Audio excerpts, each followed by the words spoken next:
Perkenalkan, nama saya Silviana Olesiot Siregar. Di sini saya akan mempresentasikan tentang karya ilmiah yang berjudul Audit Sektor Publik, yang untuk menyelesaikan mata kuliah Bahasa Indonesia yang diajarkan Ibu Zulfa Sudarti, MPD.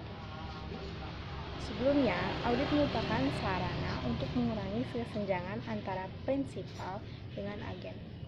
Begitulah berbagai teori maupun hasil penelitian menyebutnya pentingnya audit. Bahasa prinsipal dan agen paling sering dibicarakan pada dunia bisnis private, yang intinya ada perbedaan kepentingan antara pemilik modal, si prinsipal tersebut, dengan pengelolaan perusahaan atau agen. Dengan adanya audit, maka semua aktivitas agen dapat diawasi oleh pemilik modal.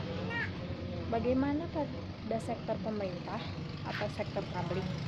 Mana yang bertindak sebagai prinsipal, mana pula yang bertindak sebagai agen? Di sini saya akan memberitahu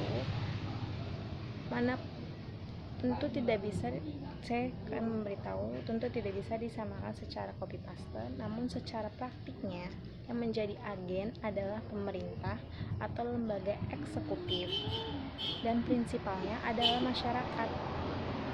Selama ini masyarakat tidak tahu secara pasti berapa uang negara yang diterima dan berapa uang negara yang dibelanjakan.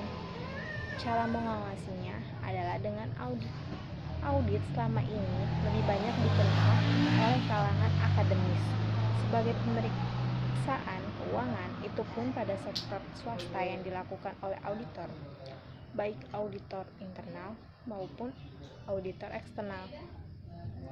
Sejak era reformasi yang menuntut pengelolaan pemerintah yang baik, fungsi audit sudah mulai dilakukan pada lembaga-lembaga pemerintah, kementerian, lembaga, dinas, maupun instansi pemerintah lainnya, termasuk di dalamnya ada BUMN dan BUMD.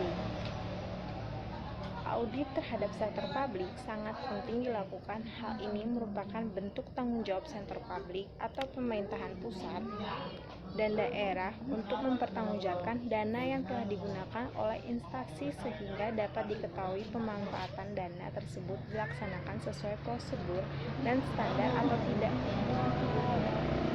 Bahkan, istilah pemeriksaan khusus dapat terhadap kasus-kasus yang diperkirakan mengandung unsur penyimpangan yang merugikan pemerintahan pusat, pemerintahan daerah, badan usaha milik negara, dan badan usaha milik daerah sudah dikenal luas di lingkungan pemerintahan.